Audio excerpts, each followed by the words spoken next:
Сәлеметсіздер ме, көрермен? Сіздермен бірге сіз білесіз бе айдары? Көктем келіп айнала алуан түрлі гүлмен жайнап сала берді. Ал сіз сол гүлдердің қазақ тіліндегі атауын білесіз бе? Пионы сәлде гүл. Гүлдің оранған кейпіне қарап, сәлдеге теңесе керек. Кейде тау шымылдық деп те атайды.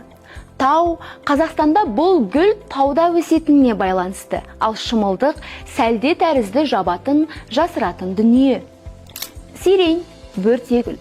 Қазақта көкшіл сұр түсті, кейде бөрте дейді. Қазақ тілінің түсіндірме сөздігінде бөрте боз араласқан көкшіл, қызыл, күрең түс деп көрсетілген. Тек мамыр айында өсетін болғандықтан кейде мамыр гүл деп те атайды. Лилия. Бұл қазақ тілінде лала гүлі деп аталады. Бұл гүлдің атауы парсы тіліндегі лале сөзінен келген. Нарцисс, нәркес. Парсы тіліндегі нәргес деген сөзінен тікелей аударма жасалынған гүл атауы. Ал сіз тағы да қандай гүл атауларының қазақ тіліндегі баламасын білесіз? Пікірге жаза кетіңіз.